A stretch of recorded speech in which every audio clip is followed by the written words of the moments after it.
I'm going to keep it short and sweet because I think most of our bases have been covered. And yes, thank you to everyone for joining. And I'll proceed to hand over to one of our very esteemed guest speakers, Maisie Barrett, whose face you're probably very familiar with from Subnormal, a British Scandal, a very, very important documentary by Steve McQueen, obviously the renowned British and international filmmaker. Maisie herself has obviously been on the receiving end of the ESN scandal, or educationally subnormal scandal, which is a blight against the history of this country and essentially all these four nations, should I say. So we're very thankful to have Maisie here with us and very honored. And it's a privilege to be able to welcome Maisie to speak on her experience at the hand of the ESN scandal. So Maisie, I'd like to hand over to you. Well, thank you, Omar. As you all know, I'm Maisie, and I'm very happy to be here. Hope everyone's okay.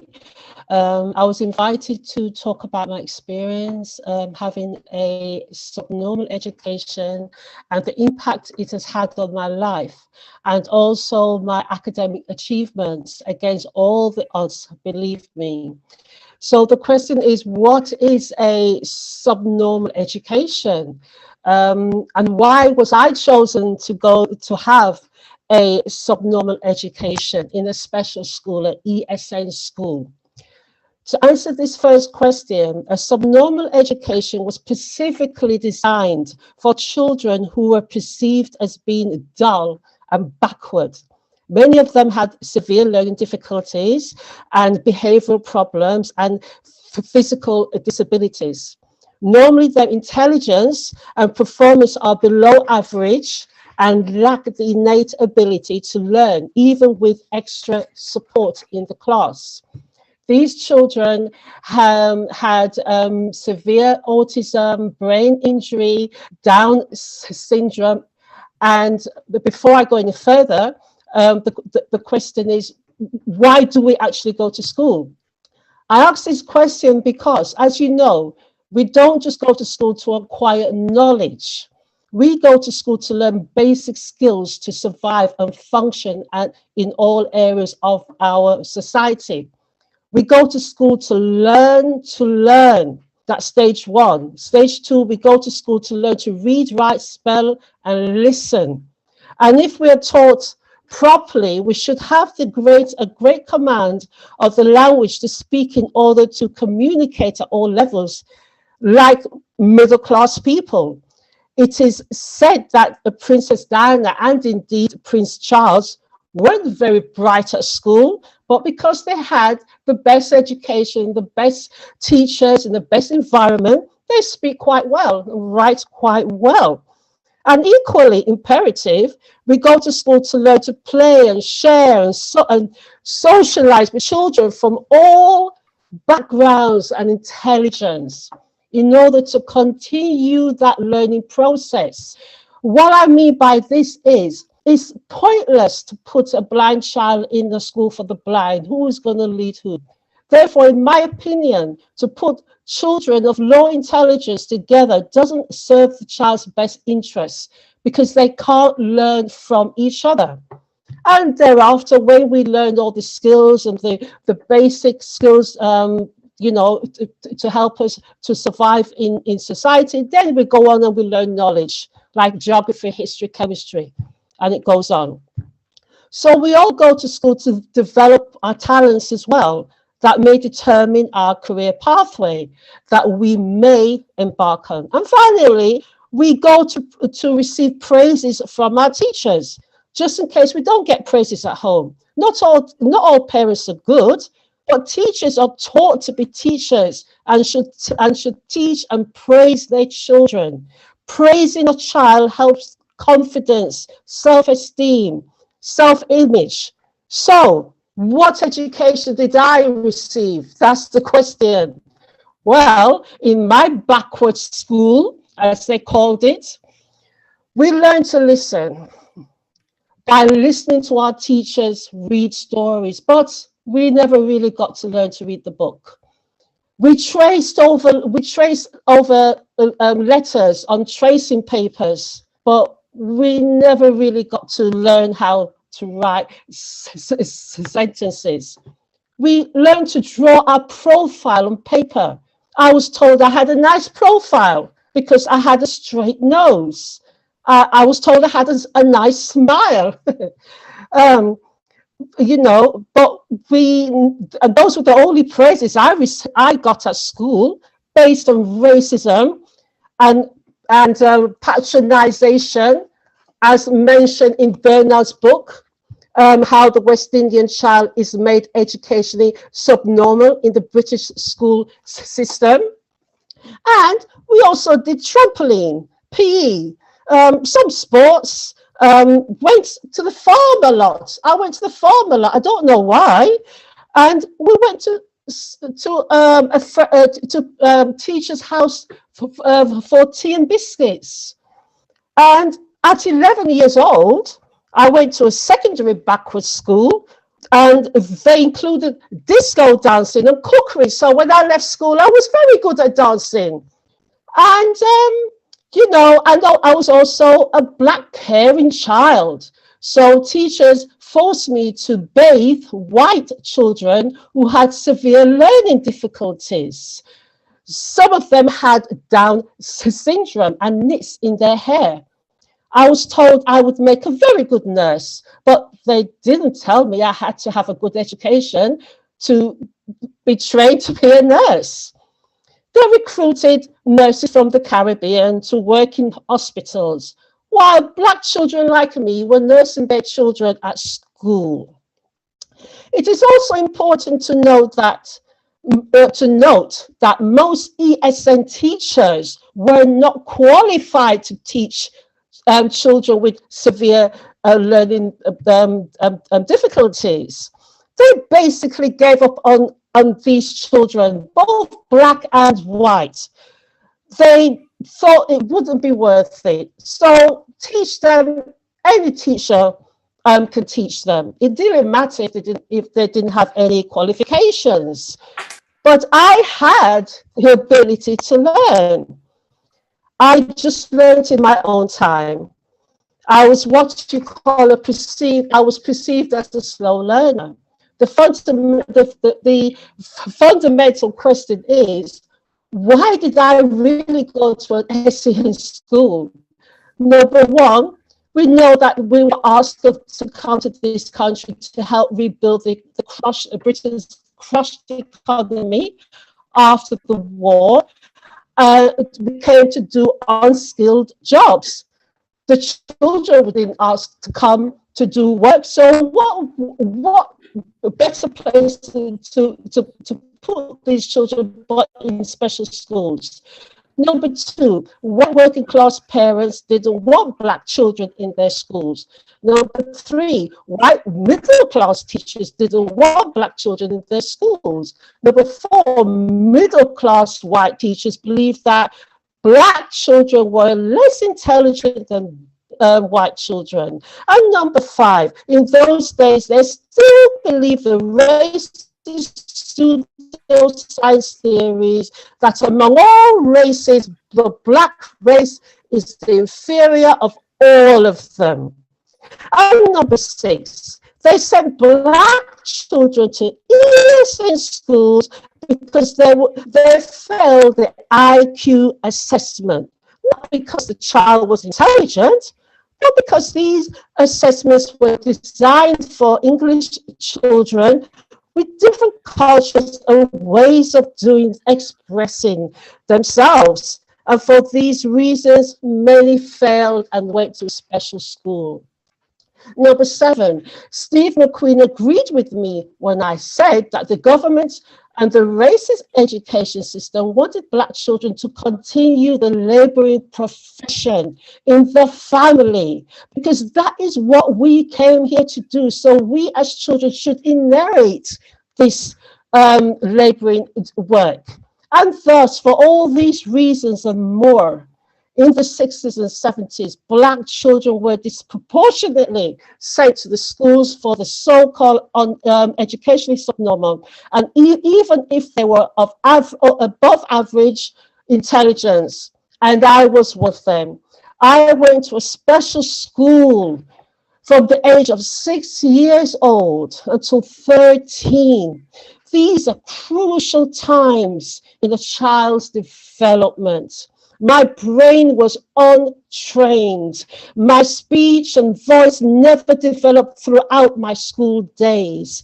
I have struggled with English language all my life because they didn't teach me English grammar at the special school. And in my late 30s, I discovered I was severely dyslexic. Respect to all the dyslexic people. We are great and creative.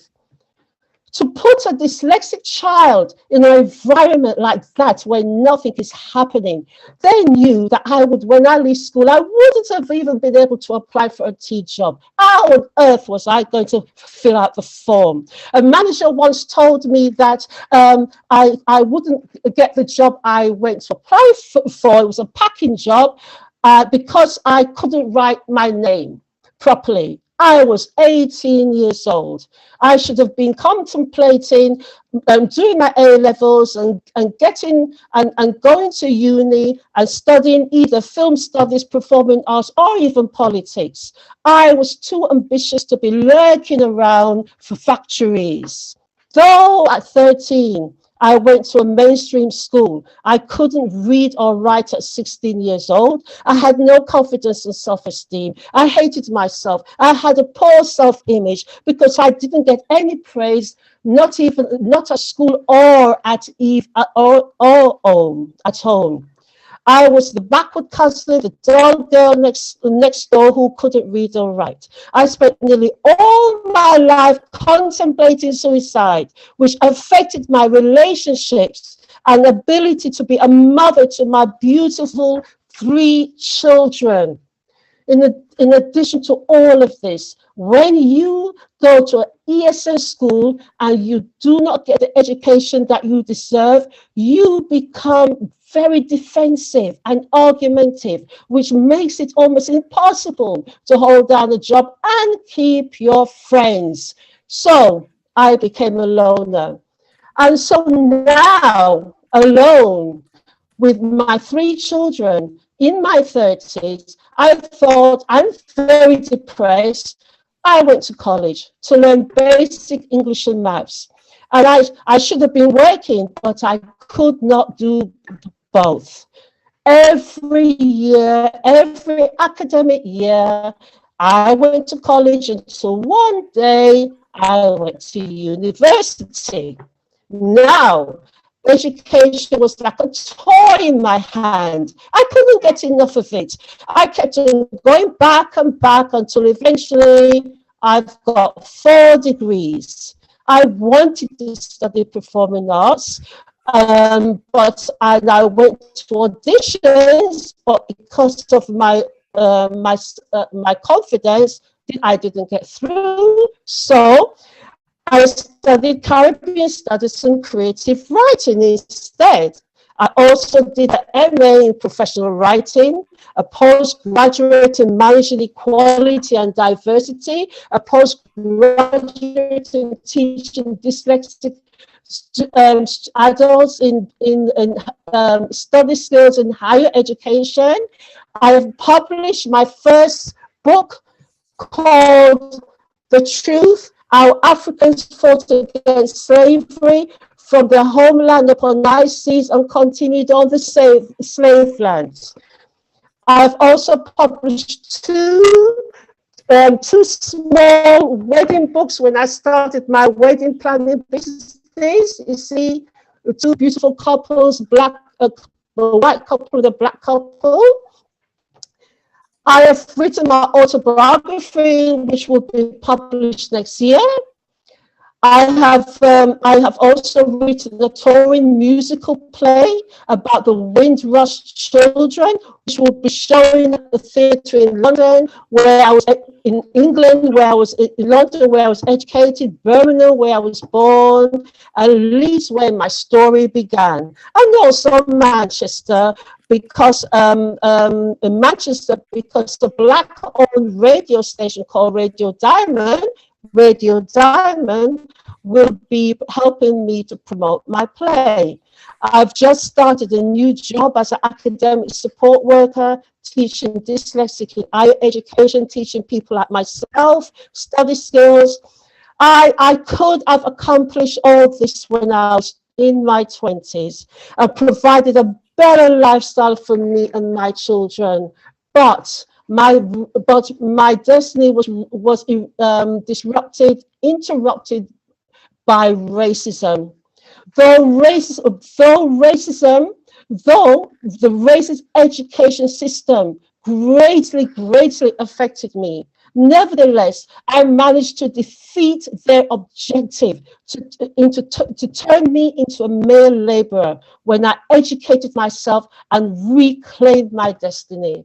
Thank you for listening. Thank you. Maisie, thank you very much for that. I know it's kind of a very difficult thing to obviously recant, but you've overcome so much adversity, and I've got a an immeasurable deep respect for you for that. And of course, obviously, these are the sorts of things that we don't often hear enough about, especially from within the the Caribbean community here in the UK. And the ESN scandal has been something that has still got a lot more light that needs to be shed on. Okay, so everyone went quiet. Can you am I coming through okay? Can you hear okay? Thank you. Ooh. Yep, you're fine. Okay. We can hear you. That's fine. I think that's just a little bit of disconnect. But yeah, if anyone has any questions, please feel free to punch them in the chat. Yes, I can hear you. Yeah. I think there's a very slight delay there. Here's a hand up, Doctor. Yeah, Dr. Okoken, if you'd like to fire away. Thank you, Frank, for that. Thank you so much, Marsha, for sharing that. I just wondered what your parenting background was and what your parents felt about what was happening to you. Because my mum felt very isolated and didn't want to stir up any trouble, inverted commas, when my sister was put in remedial and my younger sister was taken away and sent to a special school, residential school. So I was wondering how your parents felt in this situation. Well, my mother, I think, must have realized what was happening after Bernard Cord wrote his book. I think there must have been some discourse around the subject, and my mother realized what was happening and took me to a Black psychologist, and there I was assessed, and they told my mother that I was an intelligent child, and she promised my mother that she would eventually get me into a mainstream school, and she kept that message, that promise. So at 13, I went to a mainstream school, but you can imagine how hard it was for me because I wasn't even taught to learn. I didn't even know about the English. I didn't know that there was a subject called English or even maths. You're taught how to maybe draw over tracing paper, but no one tell you what you're studying, you know what it's all about. So my mother was obviously disturbed, but my dad, I really don't know about my dad, how he felt about it, but my mother was obviously disturbed, and she tried to help me, and she did. Yeah, thank you very much for that answer. If anybody else has any questions at all, please feel free to raise your hand or do punch these into the chat. We do encourage you to please fire away. Frank, please go ahead. Yeah.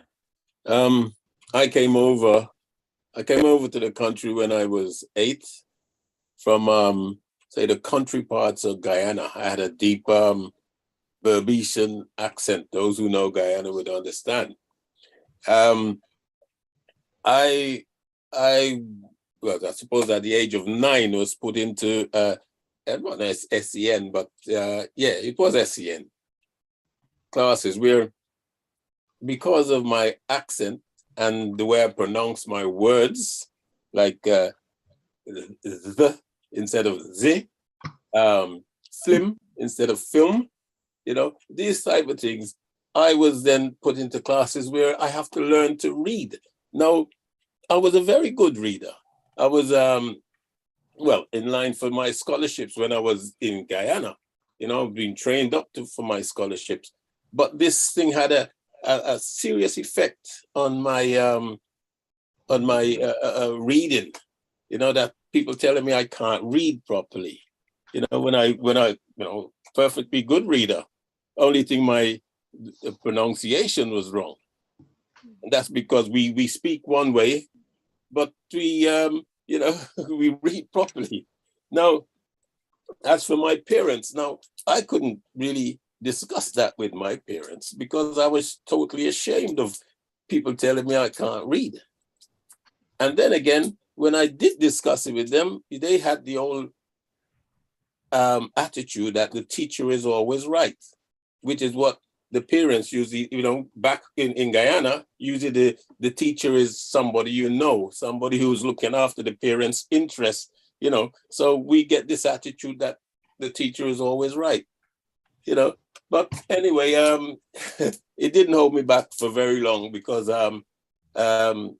even though I think it plays on my mind every now and then, but I was able to come out of that and ended up teaching the class they put me in, teaching them to read, but yeah, I still think it's affected me.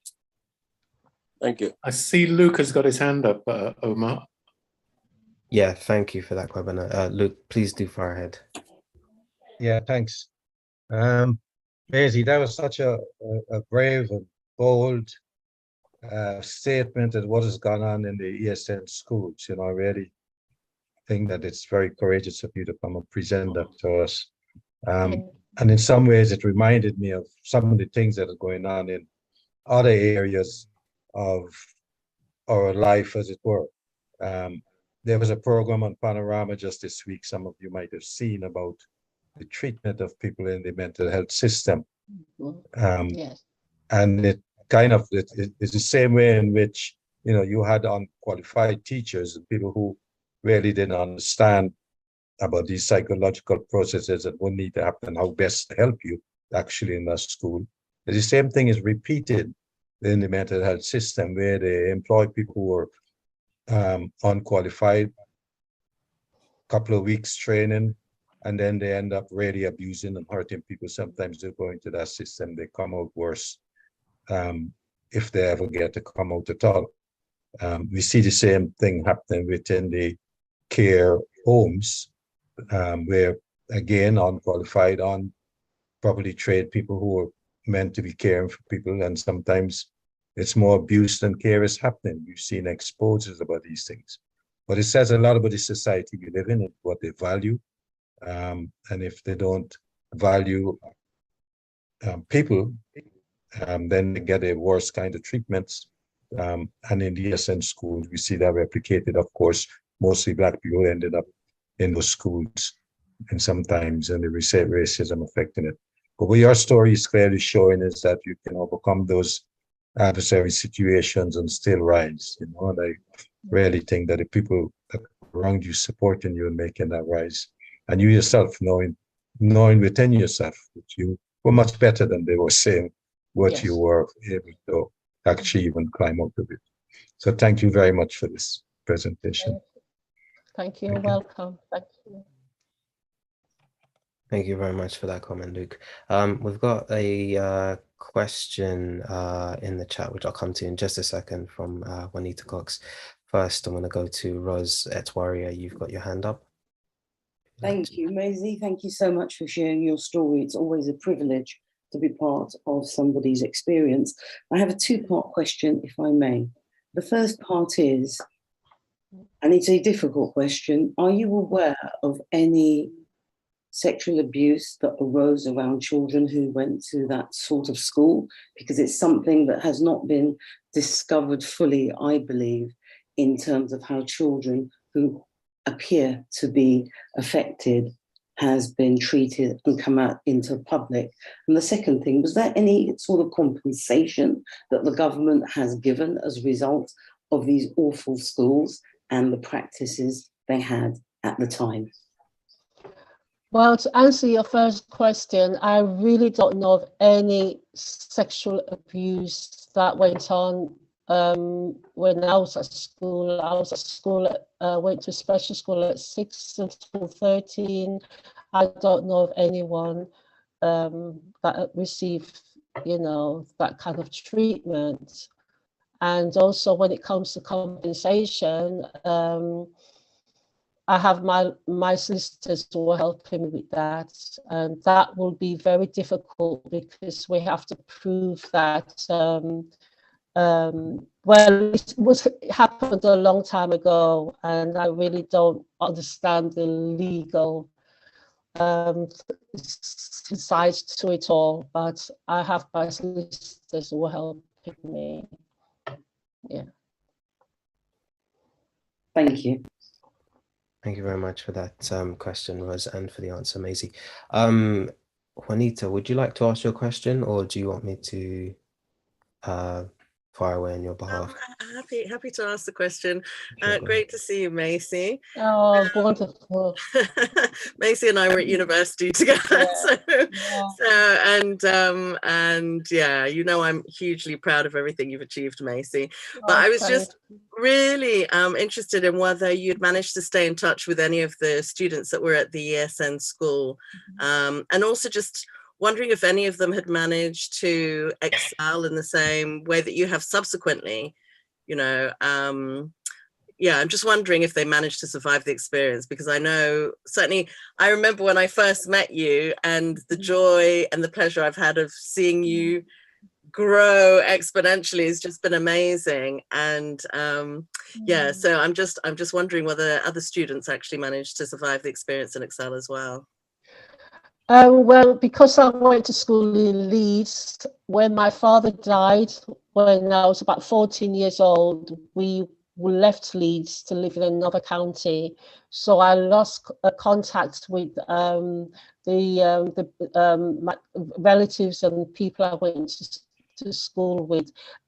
Some 20 years after, I went back to Leeds and met up with my neighbour who went to school with me, and she hasn't really you know, any academic achievements. She works just in ordinary jobs, so you know, and she's the only one that I know that we went to school with. Yeah. Thank you. Thank you very much for that, and Juanita, for the question. Jocelyn, Daniel, if you'd like to unmute, please do go ahead and ask your question.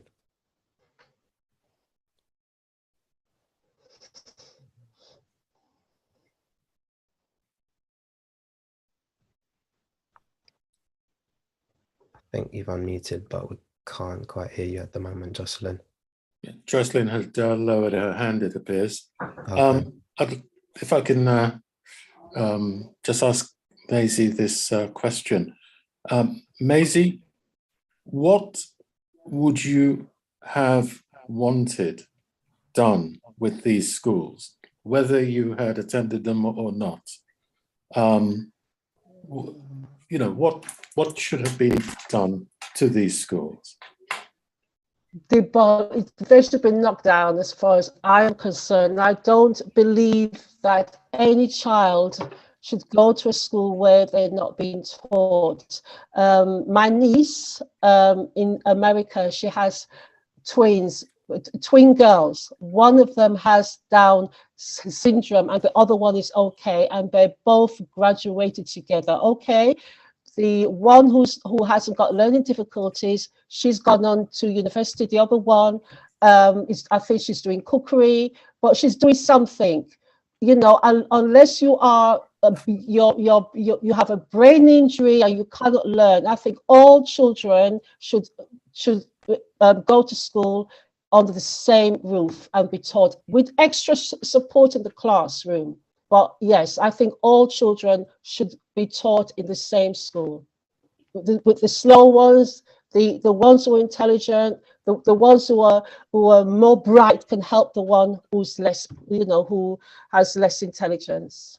In my opinion, I disagree with it. Thank you. All right, thank you for that. Yeah, it appears that Jocelyn seems to be having camera and mic issues for the time being. So, Jocelyn, if you'd like to type your question in the chat, please feel free to. I'm going to take another question from Dr. Okokan, if you'd like to go ahead. Sorry, but this isn't a question.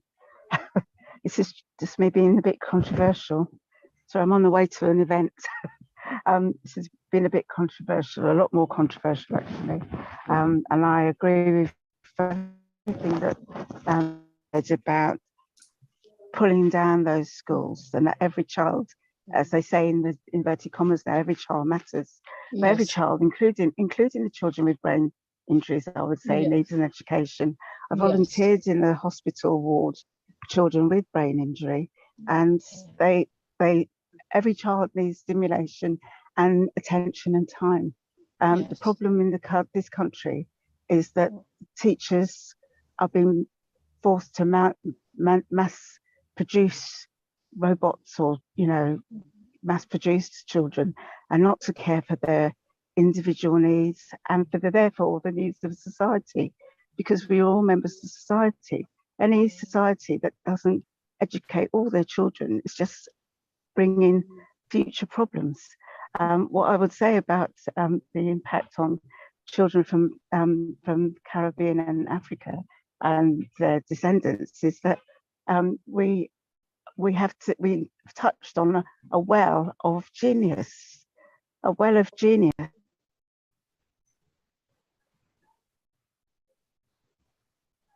Oh, Dr. Okokan, you've just muted yourself there. Ahead of the game. So, you could be the Oxford, Cambridge, etc. if that was your calling, because you still achieved greatly, and that's because of the wealth of genius that was hidden from you and hidden from our community, and continues to be hidden from our community. And to come back to the sexual abuse, we might not know of sexual abuse within those schools because they were even though they were sort of like not mainstream schools, the children that went to those schools, as we've discussed in this group before, were often taken out of their parents' care. As I said, my mother had my sister taken out of her care because she had asthma. That was the only reason. She had asthma, and we lived in a typical cold house of the 70s. But it was a control. It was a form of control. She's now a head teacher, but she was not given any education since she was 12. And the other sister that was told to her face, your education is abnormal. She's an author as well, like yourself, sister. And it's great that we still prevail. And I just think that it's racism at the bottom of this that has prevented our children from being kept in the community and supported within the community and being treated as less. And it still continues now. So sorry, it wasn't a question. It was just, I feel we need to be a lot more controversial and support and express, how wonderful it is that our children have such an ability that is just untapped. Thank you very much for that, Dr. Okokan. In my opinion. Yeah, sure. And yeah, it's true that the education system has been too sometimes target focused as opposed to humane. Jocelyn, you're with us now. Did you want to fire with your question very quickly, please, before we move on to the next esteemed speaker? Yeah, it was just more of a quick statement, and just to say thank you, Maisie, for sharing your experience. But also, just to say that in my opinion, what we've seen is that it's still, to a degree, probably not as on that large scale, but it's still continuing now. It's just that certain laws and policies are in place that the system is able to hide what they're doing, but a much more higher proportion of our young people are being excluded from schools or sent to behavioural units or sent into these SEN schools where they're, you know, the children and the young people are not learning, they're not being made to aspire, they're not being made to achieve. And then you do see the knock-on effect, what happens in the Panorama programme then, because they end up with really poor mental health issues and they get locked away and there's given a pill, given an injection, given a social story to say, you will take this, and the effect. I know it myself, I work in education, so I see it firsthand myself. Also have a child with special needs myself, so I fight and campaign to make sure he doesn't go on that end of that negative road, because it is a hard road out there and the system is really against our people. That's all I wanted to share. Thank you. Yeah, thank you very much. And you know, I'm really glad to hear that you're advocating so hard for your own children and obviously for other students who have SEN requirements, because obviously that is another key area that doesn't receive enough attention. Maisie, I'd like to thank you very much again for sharing your story with us and for, you know, just basically detailing all of the hardship that you've had to go through. Obviously there's still more work to be done, clearly. But, you know, having these stories told is an important step in basically tackling the obstacles that still exist. I'd like to move on now to our next guest speaker, a comrade of ours, Dr. Marsha Hinds Myrie, who has been basically based in Canada for some time now, originally from Barbados. She's the past president of the National Organization of Women in Barbados, one of the founders or co-founders of Operation Safe Space in Barbados, which is a charity that works to eradicate gender-based violence, and is currently undertaking a postdoctoral fellowship at the University of Guelph, which is in Ontario province, Canada. So Marsha, I'd like to pass over to you and thank you very much for agreeing to speak for us this afternoon. Thank you very much. Good afternoon, good morning, wherever you are in the world. Let me say thanks to the Operation Safe Space team and the advocates for being on the call and being with me today. Maisie, I want to say that I see you, I recognize you. I thank you for your strength, and I thank you for, you know, being the voice for some of the other students who've also gone through this, but whose voice might not be as mighty as yours is. So I'm sitting here in Canada on what they call Truth and Reconciliation Weekend. Truth and Reconciliation Day in Canada is celebrated now on September 30th every year. And the Truth and Reconciliation exercise happened coming out of the experience of Indigenous Canadians, with their experience of being taken and placed in the residential schools where there were all types of abuses. They weren't actually schools, they were concentration camps. And I have a very complicated relationship with Truth and Reconciliation season, because it seems as though Canada is only willing to reconcile one truth and to speak and to investigate one truth. And that is the Indigenous truth.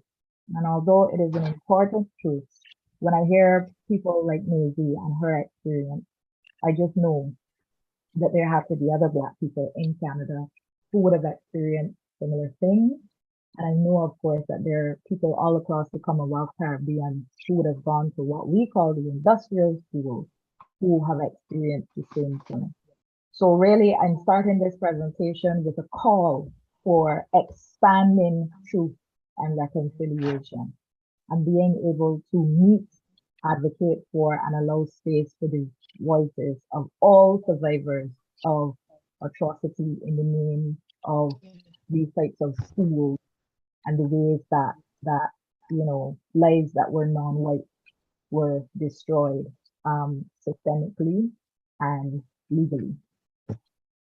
And with that, I turn my attention to the government industrial school, which was opened in Barbados in 1883, 49 years after the abolition of slavery on the island. There are two pieces of legislation from the early 1900s that are associated with the government industrial schools. These are the Reformatory and Industrial Schools Act of 1926 and the Juvenile Offenders Act of 1936. Of course, these are the 1900s iterations of the Act, but since 1883 or a little bit before, there would have been legislation that focused on the issue of children within a post-slavery society and the management and control of children within the post-slavery society. Shani Roper, who is a Jamaican historian, has done significant work with the government industrial school. Marsha, sorry to cut in. I was wondering if there's anything that we could just do about your mic. It just sounds a little bit muffled. I'm sorry. Okay, let me disconnect my earphones and see if that makes it better. No problem. Apologies for interrupting. Okay, is that better? Yes. Yes. Thank you. As you were, I'm going to stay apologies. No problem.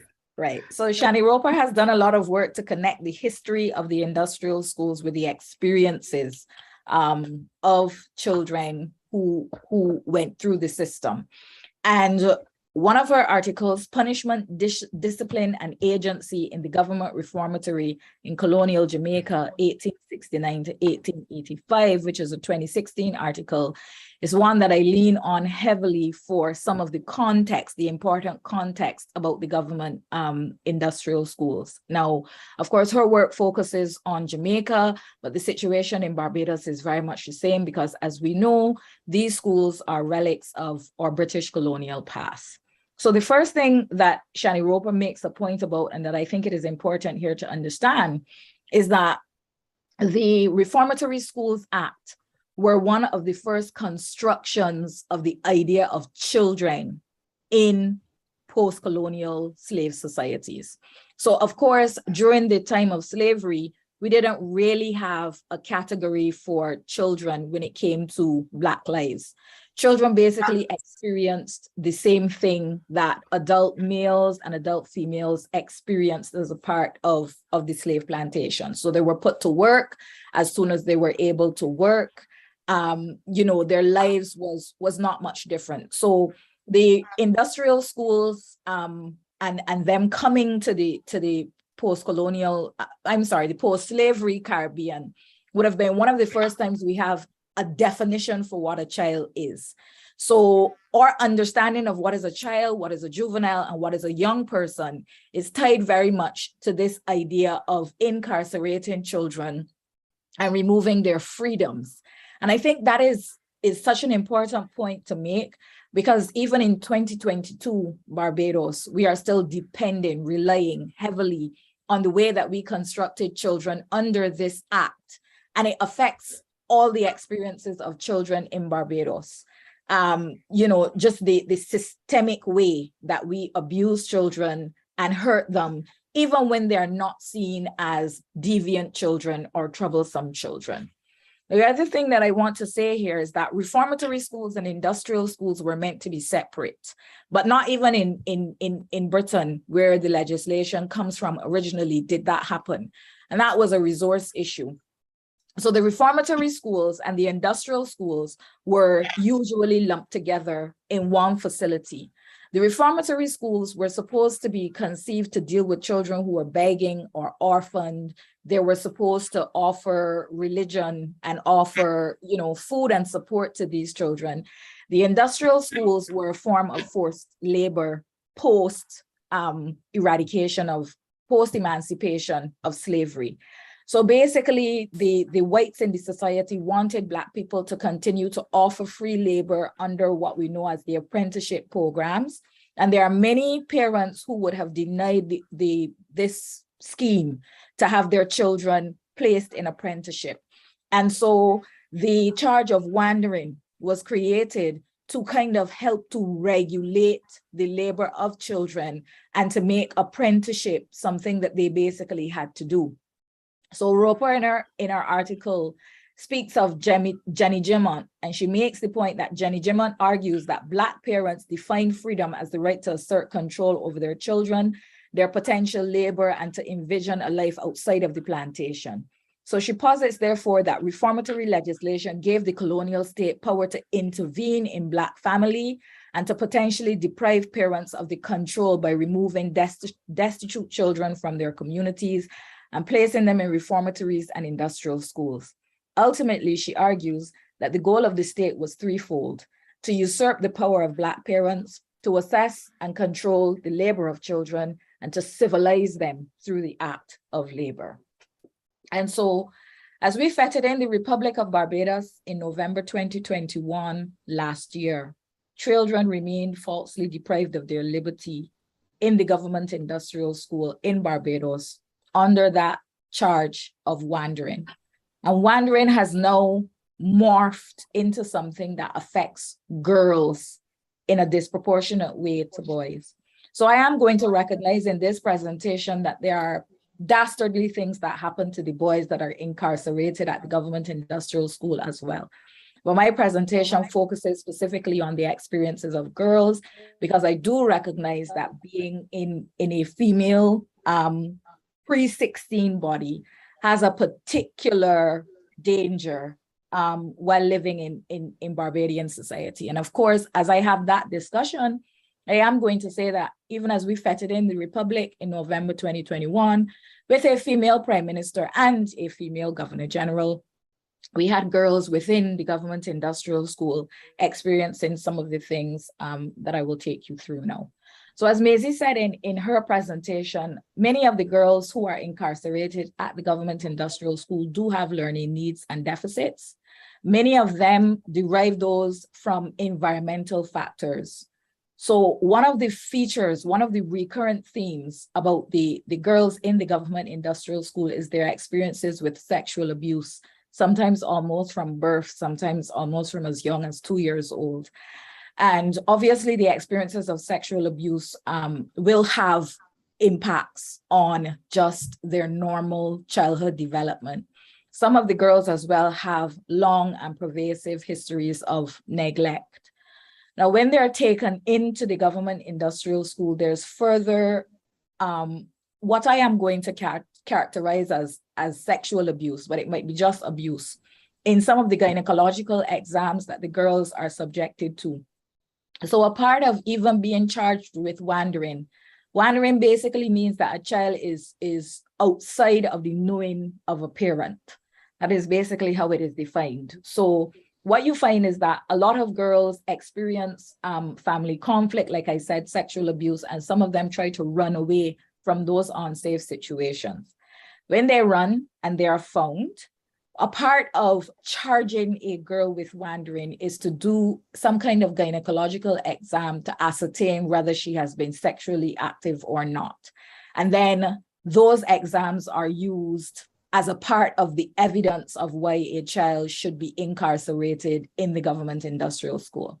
The gynecological exams are usually purported to the girls and their parents to be mandatory. So it is not something until very recently, when Attorney Lord and Operation Safe Space would have started to advocate for the girls, that parents now understand and know that they do not have to subject their girls to this kind of examination. I also have some anecdotal evidence from girls that have been incarcerated at the government industrial school about forced abortions. There are some girls who describe experiences that they would have had, which, you know, based on what I know and understand about the female body, it does seem to sound like some kind of abortive process. And I will say that for as long as we have had this institution in Barbados, and certainly for living memory, there has only been one girl in this institution who has had a child. So if you are asking the question around, you know, you have thousands of girls, teenage girls who go through this institution. You know, the question just is, so it's more you know, the non-evidence, if you will, like where are the children of the girls at the government industrial school? And of course, one of the features of the institution as well, once they are there, is the continuation of sexual and emotional abuse that the children face. And this is at the hands of other children within the society, as well as at the hands of the staff of the society. And I want to say, you know, when Frank was talking about his educational experience, the emotional fallout of these schools is one of the most dastardly things, I think. The way that children are permanently scarred by the experiences that they have. And children in the government industrial school have been as young as 9, right through until 17. So you're talking about a period of growth and development where individuals are still forming in their thoughts and their understanding of themselves and of the world. So what is happening now? Because I've talked a lot about, you know, the historical reality of the school, and the government of Barbados has been very good in the face of the advocacy that Operation Safe Space is doing to make it sound like if they are dealing with this problem, like they recognize the problem and they're handling it. The Williams report, which is a report that was promised by the minister responsible for the government industrial school, the Minister of Home Affairs, just to show you that this word school is used in a very in a very dangerous way, because the government industrial school in Barbados is housed under the Ministry of Home Affairs. The prison of Barbados is also housed under the Ministry of Home Affairs. Every other school in Barbados is housed under the Ministry of Education. So although the name school appears in the title, from the positioning and the treatment that the school receives, even just in the level of the hierarchical structure of the governance of Barbados, the school is actually a prison for juveniles. That's what it is. So the minister responsible, the advocacy around the government industrial school would have started in 2020, I think it was. When I was the deputy chair of the industrial schools board, and was the first time in my life, although I lived in Barbados for a very long time prior to that, that I was really understanding what the industrial schools was and what happened there. And that speaks very much to the class divisions that we have in Barbados, the reality that there are some children who will never see and know, or some families that will never see and know about the government industrial school because of class privilege. And there are other children who will be almost doomed to pass through this organization or institution just because of their familial positioning within the society, and also because there is a strong generational connection between parents who have been in the government industrial school and their children being exposed to this school. I tried during my tenure to get the attention of all and sundry about what I was seeing in the government industrial school. The then minister, Edmund Hinkson, probably was the one who responded the most. I had a number of conversations with Prime Minister Motley. She promised several meetings, none of them materialized. I spoke to UNICEF about what I was seeing in the government industrial school. They basically told me their hands were tied because they were trying to work through the government and with the government to deal with the issues. So apparently they couldn't work with outside advocates, or at the time, the head of the National Organization of Women, because when I was sitting on the board, I was also the head of the National Organization of Women. And so after not getting any responses, any of these places that I was trying, I made the decision to whistleblow in the paper. And what made me do that is that there was a 14-year-old girl who was being held naked in a cell, just sleeping on a plain mattress on the ground because she was on suicide watch. That was the end of it for me. I gave the story to one of the leading newspapers in Barbados, and that started, a whole public discourse, a whole public outrage, I would say, about what was happening in the government industrial school. And the minister at the time, to quell that outrage, asked the police to investigate. Now, the police are complicit because, like I just said before, the first set of gynecological examinations that girls charged for wandering will experience are actually at the hands of the police when they are building the case to take them before the court for this charge of wandering. So we asked the police who are complicit to do a report of the government industrial school and its happenings, and nothing was found. Everything was fine. The minister came back to the public and he said, the investigation did not find anything, nothing was out of place. He can't find the picture of the naked girl in the cell, so nothing happened pretty much. And I must say, the public of Barbados chewed the minister out.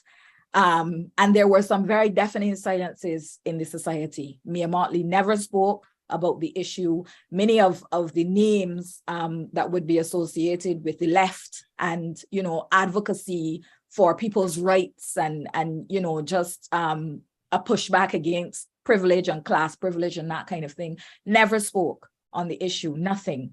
But the public, when the report came back, kind of said to the minister, yeah, no, we don't accept that. Because what had happened with the naked girl in the cell is that people started to talk and everybody in Barbados pretty much realized that they knew of somebody who had had an experience with the government industrial school and who had complained. So people on the ground, through sharing their experiences, through knowing of somebody in their community who had either worked at this school or gone to school there and had a story, people just got the sense and knew that something was wrong and that the minister was trying to cover up.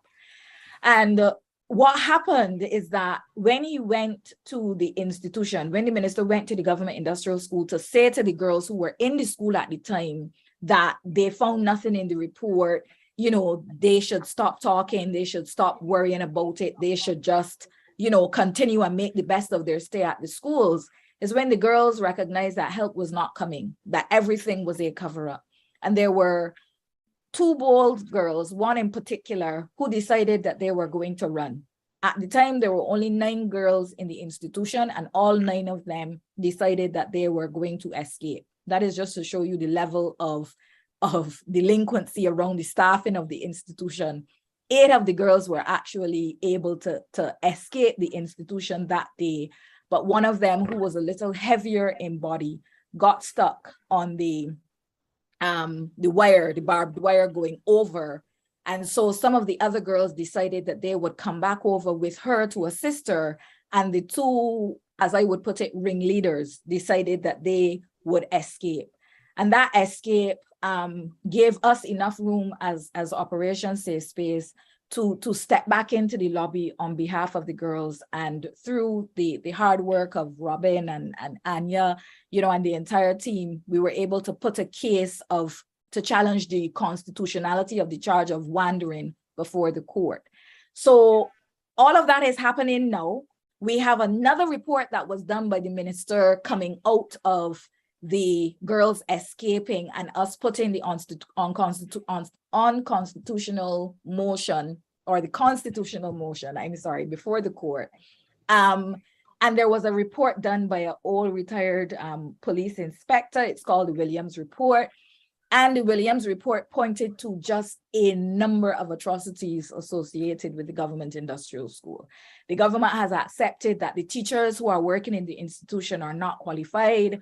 They have accepted that there is a total breakdown in the management around the staff. Although they have stayed clear of the sexual and emotional abuse and that kind of thing, there are several things that they have pointed to. I will end the presentation today by saying that one of those bold children who ran from that institution, she's but 13 years old. 13, Maisie, but she's definitely going to be a youth when she grows up. She is still now incarcerated. The court ruled that she should be rehoused from the government industrial school, and she was put in the psychiatric unit for children, the Thrive unit. And that was only after the judge told the Solicitor General in no uncertain terms that they were not going to get away with housing this child with other adults at the psychiatric hospital. They wanted to make a case for her to go to the adult unit because they said she was basically ungovernable, uncontrollable. The judge nonsense that and ruled that she be rehoused in the child section of the Thrive unit. 3 weeks ago, her doctors contacted Attorney Lord to tell Attorney Lord, in their medical opinion, this child is free for release. She should no longer be housed in the psychiatric unit. It is not doing her any good, and it is having a negative impact on her emotional health, which is not what they're supposed to be doing as doctors. But because of the Solicitor General, because of the systemic abuse in Barbados, that child remains housed in the psychiatric institution, not because the doctors think that is best for her, but because the minister and the Solicitor General are adamant that she is going to be punished for speaking out, you know, putting her story out there, being the key witness in this constitutional motion. So she is sitting there, and ironically, because of her association with the government industrial school, she is being denied schooling because she is in the psychiatric hospital, but she isn't receiving any official program of education. So even as the ministry talks, and even as Mia Motley travels the world, purporting herself to be one of the greatest, you know, and most progressive female leaders, we have this child who sits in this institution daily, languishing and waiting. And that is where we are now. Basically, the government industrial school and the structure of it remain with us, and they remain a part of us even as we become a republic and move on, whatever that means. Thank you. Wow. Speechless, truly. Yeah. Speechless, really, really, really horrific things. And yeah, in today's world, that just shouldn't be happening. That's not right. Marsha, thank you very much for presenting that. And this is an issue that we hear very little about outside of Barbados and outside of the Caribbean. So thank you for shedding a light on something that needs urgent attention, and especially from those of us within the UK and outside of the region, we can apply pressure to keep these issues on the agenda. It's something that we must do. So thank you for that. And pardon me, I completely forgot to say, and my apologies, please can we get a huge round of applause for Maisie Barrett and for Marsha Hinds Myrie. Like, both been absolutely fantastic on some very, very tough topics. I'm now going to head over to our Q&A. We've got a question, thank you, from Shazza X. Shazza, if you'd like to unmute yourself and ask your question, please. Hi, I think she's already answered my question because I just wanted to know what happened to the young person. So yeah, thanks. Sure. Okay, no problem. If there are any other questions, please feel free to fire away. I'm sure that there's lots more that we can ask about how we can help, what we can do. You know, please feel free to raise your hand and ask any questions. Luke, please fire away. Yes. Thank you so much for that, Marsha. That was very powerful in raising this issue. Wow, I didn't realize the situation was so awful, really, is the only word I can use about what's happening in Barbados with these young people, and especially young girls. And so thank you for bringing it in this powerful way to our attention. The question for me is, you know, what can we do and how can we support you in raising this more politically? Not only in Barbados, because I suspect some must be happening in other areas of the Caribbean. But, you know, our influence at the moment might be in Barbados, so we will work with that. But we would like to also think about what's happening in other regions in the Caribbean. It really is appalling that the government can get away with this. And today, you know, we need to write in a strong letter at the very least, and possibly start to think about picketing the Barbados High Commission in London if they're not taking action in a speedy way to release this 13-year-old girl from an institution where she can only suffer yet more harm. And so we think, you know, we need to organize and work in some kind of a timely manner on it. I'm sure we'll discuss it on our executive and come up with some way in which we can take some action pretty soon. But thank you for bringing this to us. And just thank thanks for you. all of the support, that Caribbean Labour Solidarity has extended. And I do agree that the government industrial school is not a Barbados specific issue. It's a colonial relic across the Caribbean. Some islands have done more. So if we had to set up a scale, Barbados would be on the end towards maintenance and retention of the status quo. Whereas some other countries like Jamaica and Trinidad and Tobago have done a lot more to rename the schools, to make sure that the staff working within the schools are trained, to make sure that there's a clear distinction between children in conflict with the law and children in need of care, such that children don't end up being incarcerated for being raped or for being victims of sexual abuse or for being, children whose parents have been orphaned. But Barbados is definitely, like I said, the worst that is left. And I think that creating attention to this issue in the diaspora communities, both in Britain and Canada and Canada and United States of America, is important action, because the government in Barbados has done a lot to make the issue go away in Barbados. And so just any support and any voice and any amplification that we can get around the issue would be much appreciated. Yeah, thank you very much, Marsha, and we will do everything in our power to support, as Luke's already reiterated. We've got a question or hand raised from Ros Edwaria. If you'd like to ask your question, please. Thank you. It's a question and to provide the service. So littleroad.org is the only organisation that specialises in childhood sexual abuse, particularly for BIPOC people. And we have a special peer-led developed support group that we are quite happy to share the model with. In fact, I did contact the Barbadian government because in the Caribbean, especially the Southeastern Caribbean, it's the earliest stage at which children are exposed to childhood sexual abuse. It doesn't happen more than anywhere else, so let's get this clear, but it does happen at an earlier age outside of people having childhood weddings, that sort of thing. So we provide the service, and we'd be more than happy, and I've emailed this to you, Marsha, more than happy if you can get me in contact with people, we can work out a way to sort out the peer model. But the thing that I'd like to ask you is there a main group that already deals with this across the Caribbean? Because I find it's very fragmented when I'm trying to contact people. It happens in England. So this isn't something that just happens in the Caribbean. It happens to BIPOC children in England, and we are excluded from the services because apparently it's our culture. So is there a main group that you can link me into where we can actually talk about raising this as an issue? Because I've done these keynote speeches around the world on childhood sexual abuse, but I don't seem to find a connecting group or a supporting organisation. So if there is, please, can you share that with me? Well, one of the things that we're trying to do as Operation Safe Space, we're trying to I mean, we have to dream big, but the truth is, until we get some of the structural work right, we're gonna be, like you say, working in silos. And that's what we've been doing for a very, very, very long time. And so next year, what we're trying to do is to coordinate a space where we reflect on women's organizing in the Caribbean itself, because we do have some issues.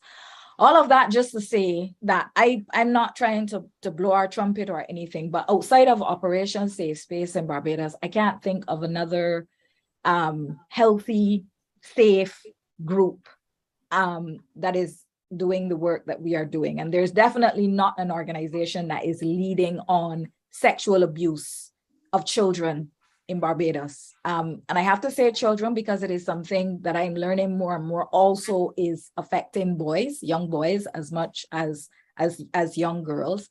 But the reality is that the men in our society who are perpetrating sexual abuse are not just working class men. And so that is where we hit a wall of silence around the issue of sexual abuse of children, because it will mean calling out ministers, it will mean calling out accountants, it will mean calling out child care board officers, it will mean calling out priests. And so when we get to that state or stage in Barbados where we're crossing class lines, where we're crossing into people's privileges that they have gotten, from having, vouchers for food in political offices and being able to do whatever with women's bodies and children's bodies to get those.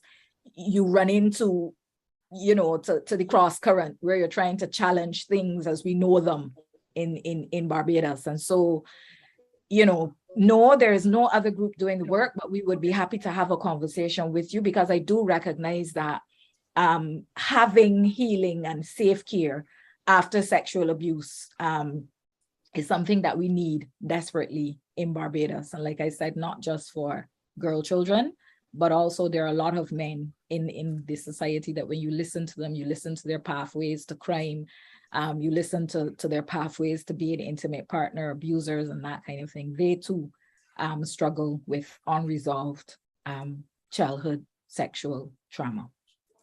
Thank you very much for that. I'll put my details out there.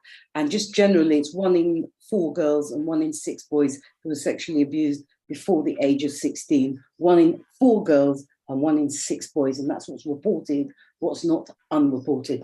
Thank you for your time. Yeah.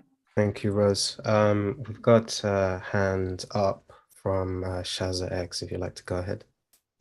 Yeah, just a quick one. I just wanted to know if the parents are involved with the young persons, and also how about getting Amnesty International, Liberty and all those organizations involved? Thank you very much for the question. So the children, the mothers of these children are victimized and vilified. Unlike, I think it was Dr. Inobong who was talking about her mother being able to opt her daughter out of this system. There is a way in which once the system in Barbados believes that you are a child who should go to the government industrial school and stay there, there's very little that your mother can do. Now, and I'm saying mother because a lot of the parents who are advocating for the girls in the government industrial school scenario happen to be mothers, although I have also seen very involved fathers as well. So we have a situation where the other child who would have gotten out with the 13-year-old child, and these children are children who have diagnosed mental health needs as well. So the issues are not uncomplicated issues. That particular child was sent back to her mother's house and did not cope. The government was responsible for creating a care plan with the same Thrive unit of the psychiatric hospital. That care plan was never instituted. And so the child got progressively worse until she's now basically living on the street, which we know is something that happens with people who experience mental health issues. The truth is that we do not have organizations and facilities in Barbados to deal with the needs of these children. So her mother has been trying her best. When she comes home for a bath and for food, mommy will support her. She will allow her to have that. Mommy has 2 other children living at home. And so to cater to the needs of a child who is going through a mental health crisis and have other younger children at home, it is not something that she can manage easily. Mommy is also affected by generational poverty, and mommy herself is a victim of the system because mommy would have had this child that is creating some issues now. She would have had that child at 13 years old, and from all that we are understanding, this child is the product of incest. So mommy herself is also full of needs, full of unresolved issues around, her sexual trauma and that kind of thing. So the mothers in these situations are painted as bad parents. We just received a report that is going back to court in relation to this child. And one of the things that it says is that she grew up in a home where the mother had multiple sexual partners. Now, I mean, really and truly, who cares? So what? But that is just to show you the way that the system will construct these children and the environments that they come from. We did contact the ICAR. We did contact ICAR very early on in the advocacy about the government industrial school. And 3 things happened. First of all, our government is very adept at making people feel that things in Barbados are never as bad as advocates say. And so the government will spend resources and time to make these issues go away. And Barbados always has a representative or 2 or 4 on these international bodies because we are seen as an international best practice. So you hit a bureaucratic wall. That's the first thing. The second thing is that truthfully, Operation Safe Space is made up of a group of survivors offering services to survivors. Our capacity to fill out the 1,000 forms it takes to put a case before ICAR and do the advocacy and support the girls and support their mothers is just, it is impossible. We don't have the capacity to be able to do it. So we have to think as well about how the processes for securing human rights and for raising alarm where there are human rights abuses is a process in and of itself that is rooted in privilege. You have to know how to read. You have to almost be a quasi attorney. You have to be able to write and document. And so there's just a way that we had to choose between the bureaucratic work and supporting these girls and their mothers in the road. And we will always choose the latter. That's who we are.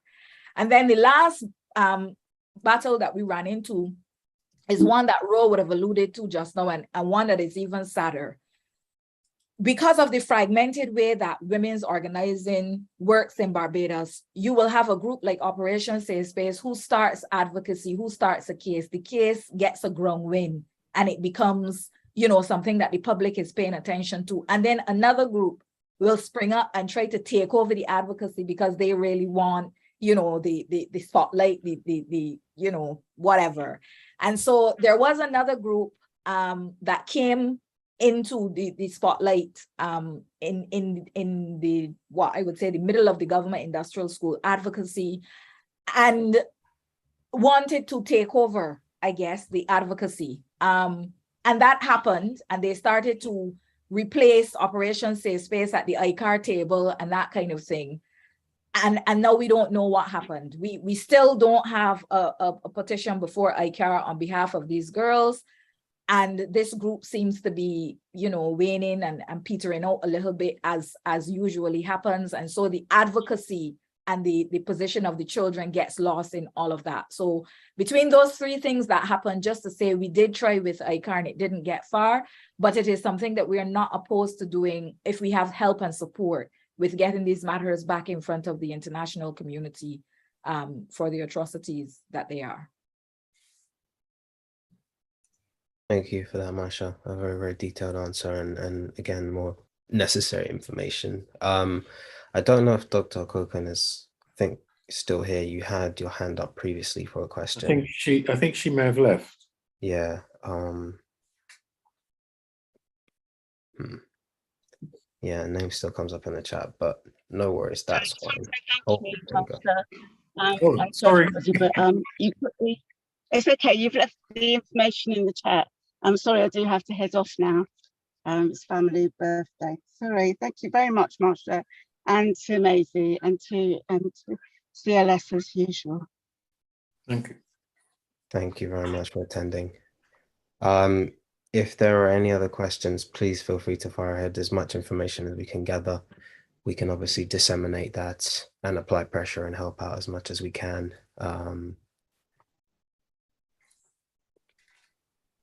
Just to say that there was somebody who was asking for more information about the stories. If you Google Marsha Hinds Lane, Government Industrial School Barbados, some of the articles should pop up that way, or you could just Google Government Industrial School Barbados, and it's very easy to find in Nation News or Barbados Today News some of the history that has been captured by the newspapers.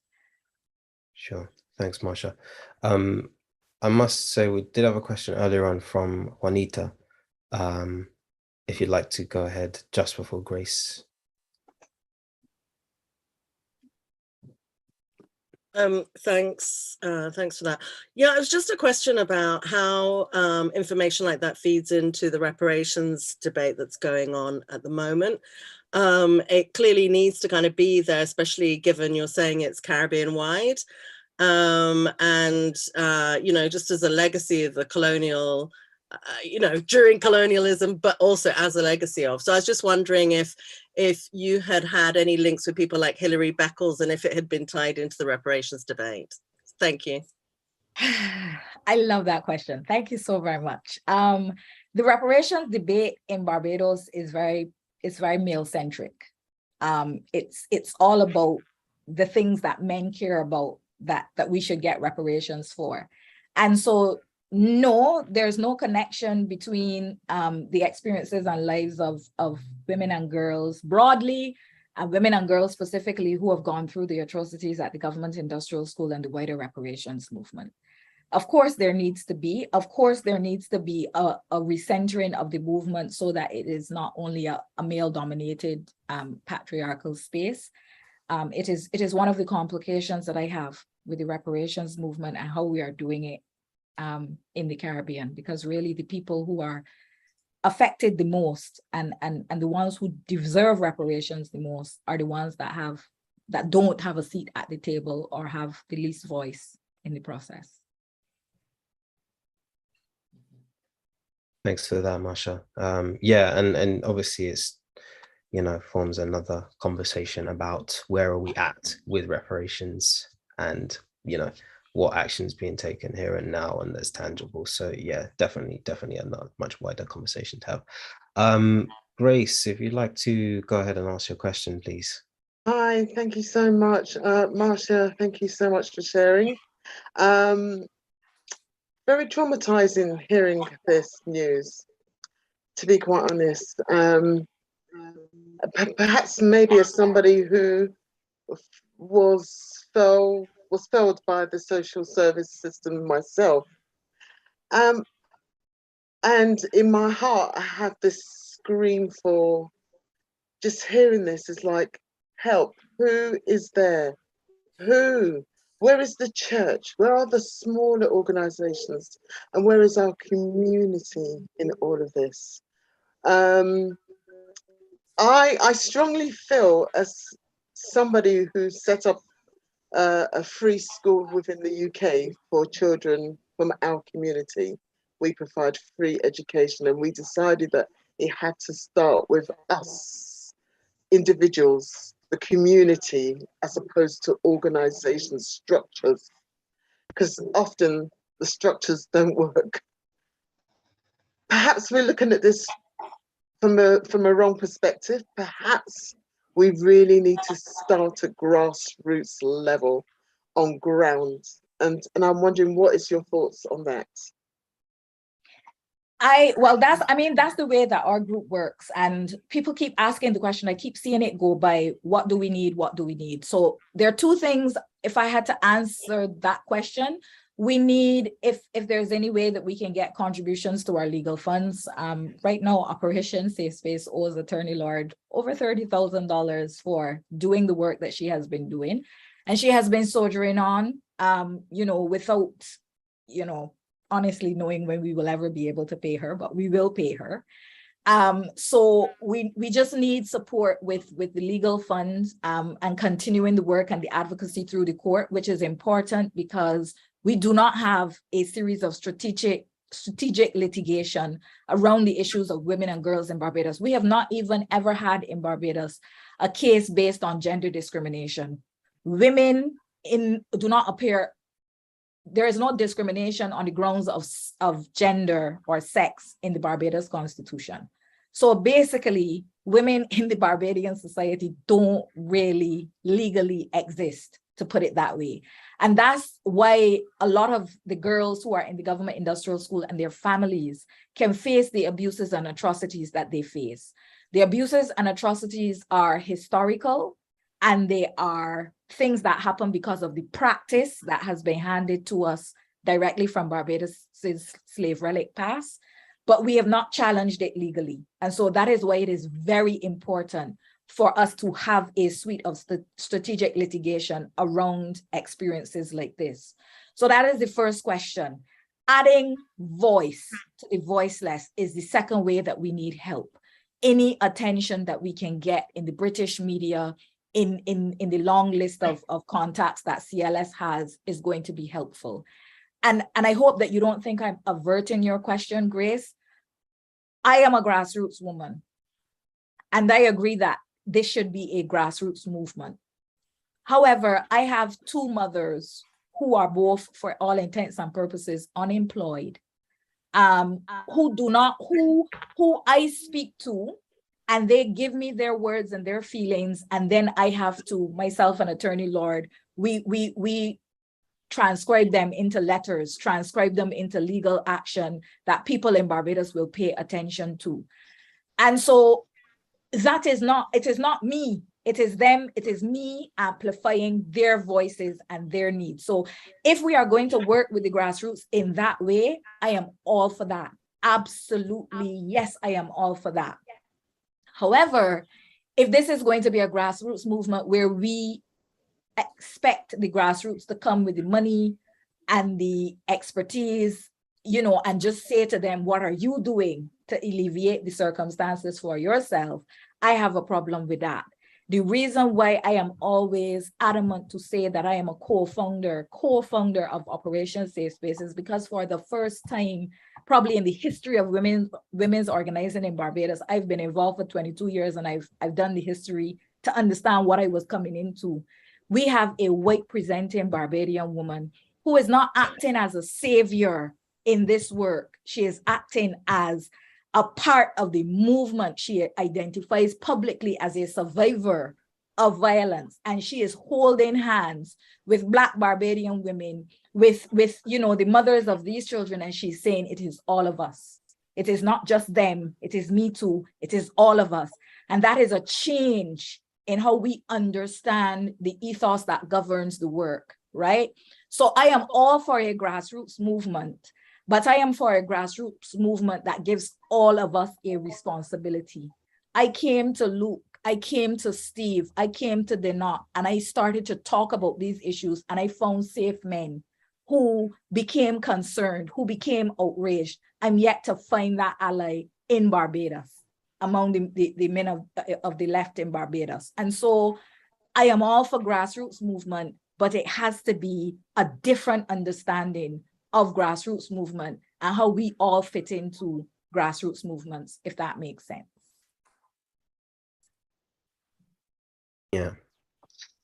Thank you for that, Marsha. And yeah, there's again more to unpack there about the kind of left-wing movement on how we can tackle gender-based violence in Barbados and beyond across the region. We did have a question from Olga Matthews. If you'd like to unmute and ask a question, please. I think my question's probably been answered already. I think it was encompassed on what Maisie, Marsha just said. So, sure. Thank you. Okay, no problem. Luke, go ahead. Great, thanks. Thanks again, Marsha. I just wanted to really comment on grassroots movement, because I think it's really important that, you know, you hang in there. And in some ways, we know that resources are needed. The temptation always is to accept funding from the government or established. But for what I look at and what I've noticed around domestic violence, one of the dangers always is the message being diluted, the message being compromised by patriarchy. And I think it's one of the reasons, for instance, that domestic violence continues to be a problem in the world, in that most of the time governments, especially in the Western world, are funding these organizations. Now, these organizations, women and men's organizations, you know, will find it difficult to criticize the main driver for this violence happening, which is patriarchy. I've never heard a women's refuge movement criticize the patriarchy, because they're funded by it. The Americans, feminists, recognized that danger many years ago and said that, you know, that grassroots organizations need to be organized, they need to be clear about their strategy, they need to be able to dictate on what terms they will accept any kind of funding. Unfortunately, that really happens. And so the whole movement gets on the mind. So when you mentioned in Barbados, there's a rival organization, and I wondered where the funding was coming from, who's supporting them. And often that's how the patriarchy, because that's how the patriarch operates. It will, try to dilute the message and get somebody on board who they can more control to make sure they're not asking those difficult questions that need to be asked, that you are asking. I just wanted to make that point, really. Thanks. And it is why Operation Safe Space right now is not funded. We are 3 professional women, and we put our sweat, our tears, our blood into the work. We do not accept funds from the government of Barbados. If we do accept funds, it is mostly funds that come from the academic space. Like, so right now I'm writing for a grant. And when you just talk about the level of work that it takes, I have not been doing the work with the mothers of these girls and talking to them as I usually talk to them, because applying for an academic grant is a privilege of the highest order. You have to be educated to the hilt to get it. And so funding for this group, we don't have funding, and we don't want it, because if it means that we cannot do the work that we're doing in the way that we are doing it, we will not accept the funding. Thanks, Marsha. And I'll come to Paul Ward, who's one of our exec committee members, probably for the final question. Paul, if you'd like to fire away, please. Hi, Maisie and Marsha, thank you so much for your presentations. It's truly humbling, to hear your stories and the work you've been doing and still doing. I mean, thank you. The question I wanted to ask you, Marsha, was in Jamaica. Boy, I feel bad. I'm completely ignorant about anything equivalent going on here in Jamaica. About 10 years ago, I think some Americans came down and set up some kind of boot camp for behavior problem children, so-called. That didn't go down very well. I think it disappeared.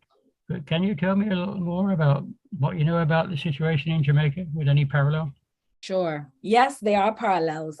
My colleague Shani Roper at the University of Mona has been doing a lot of the work to create spaces for the voices of children and their experiences of having lived in reformatory and industrial schools. Jamaica has done some work. There was one of these schools somewhere in the country, and forgive me, the Jamaican statistics don't flow off of my head like the Barbadian ones do, but I know that there was a fire at one of these schools, and I think it resulted in loss of life or serious injuries for some of the children in the school. And that would have prompted the government of Jamaica to do some work around renaming the schools, around making sure that they're better staffed and that kind of thing. So Jamaica, interestingly, is further along than Barbados is with respect to this issue and paying attention to it. Not at all to suggest that it is, milk and honey, but at least the government has done some of the significant work to accept the atrocities that have been done in the names of these schools, and to make sure that there is a break with the colonial past and a different way and thinking. Of course, it helps that Jamaica has organizations like Jamaicans for Justice, and that the work is not only being done by women's groups in Jamaica, but it is being done by groups that are paying attention to things like corruption and human rights abuses and atrocities. So Jamaica has its own band of warriors, if you could call it, who are challenging the system and calling out the injustices that are being done to children there as well. Yeah, thank you. That fire was certainly made their headlines, and I think 2 or 3 girls died because they locked the doors and they couldn't get out. But I need to check on it. But I was under the impression that the children at those children's homes still went to regular schools. I'm possibly completely wrong, but I need to work on that. Thank you, Marsha. The government industrial schools and children's homes are different facilities. So children's homes basically are for children whose parents, for whatever reason, can't care for them, or the state has decided that, this parent should lose parental rights because of the treatment of the child and that kind of thing. We have children's homes in Barbados too, and yes, those children are allowed to go to normal school. There are atrocities within the children's homes as well, but nothing at the level of what we see in the industrial schools. The industrial schools are beyond children's homes. They're juvenile prisons. That's really what they are. It is a prison for young children. And many of the children within the government industrial school are placed there for offenses that adults cannot create. So if I walk away from my home today and my family can't find me, the most we can do is put out a missing persons report. But when they find me back, they can't incarcerate me for having wandered or for having gone missing. And that is you know, one of the real ways that we see how children in this system are abused, because they're charged for things that adults cannot even be charged for. And then once you go into this place, because it is seen as a prison, you are not allowed to mix with the population of the wider Barbados. And so although the child has a place on a register in a school in Barbados, they are not allowed to attend that school. And so you have then one of the human rights abuses being that these children do not have access to regular school of a standard that will meet the need of a child of its age. So really what you have is like a perpetuation of the poverty that they come from, because they are poor and they go into these institutions, they do not receive education, they can't break the cycle of poverty, they come out, they have children in that cycle, repeat, go again. And so it is very much a generational issue. And like somebody said, one that these families should get reparations for, because it is a system that has done injustices for years. One more thing, Marsha, that research you say has been done in Jamaica, if you could send a link to it sometime. Sure. Make life easy for me. Remind me. Please just remind me. Thank you. Yeah, thank you very much for the question, Paul and Marsha, for a detailed answer. Of course, we're going to follow up on this as agreed. We have many witnesses, so obviously we're going to definitely be held to account there. But it's something that we must do. We must do, and obviously it's been necessary for us to have this topic broached today and spoken on alongside everything that Maisie spoke on to do with ESN schools and experience in the British educational system. These are very much two different issues, but obviously there's things that connect them together as well. So it's been a very, very kind of helpful conversation to have on two causes that we can obviously follow up on and do more to help out with. We're coming towards the end of our meeting this afternoon. So I'd just like to say and reiterate again, a huge, sincere thank you to Maisie for speaking for us this afternoon, and a huge thank you to Marsha for speaking for us also on things that we need to keep an eye on and basically do more on as a community to combat and tackle and fight. So I'd like to thank everyone who attended this afternoon. I'd like to offer a final round of applause for both of our outstanding speakers this afternoon. So please give them an applause. And if you'd like to keep in touch with us, I've put all the details in the chat. We will be in touch with those who've reached out to us for the sake of keeping up to date with what we do and how we can help each other. And yeah, I'd just like to thank both of our speakers again. And I wish everybody a brilliant start to next week. And please take care of yourselves till our next meeting. Thank you. Thank you. Thank you. Thank you. Okay. Very much. Thank you. Bye, everyone. Yeah, thanks, Olga. Take care. Bye. Take care. Bye, everyone. Bye. Thank you. Thanks, Jazza. Bye-bye. Bye-bye. If EC members present can hold on a minute, be good. Sure. Thanks. Has Marsha left? No, I'm here. No, okay. Hang on, let's just get a See you couple later. of- Bye-bye. Thank you. And Kwabena, Bye-bye. thank you very much for lining that up. Miss Paul, I think did that was Paul Dr. disappear? I think that was Dr. Wayne Mitchell. Thank you. Hey, Wayne, how you doing? Hi, All right, Omar. Well done. Great session today. Thank you for Well done, joining. everyone. Thanks for joining. Nice to see you. I'm going to head off. I'll catch up with you soon. Definitely. Take care. Take care of yourself. Thanks, Wayne. Bye-bye. Bye. Thank you. Bye-bye. Thanks, Jocelyn. Take care. Okay. Population's going down. Good. Did Paul disappear? I'm not seeing him on my screen anymore. I don't know. No, Yes, I think he's He's gone. left. Yeah. Okay.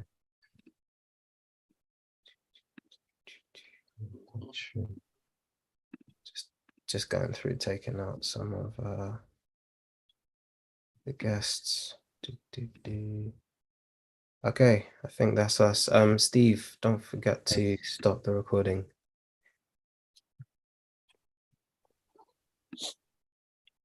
Steve there? Steve, you there?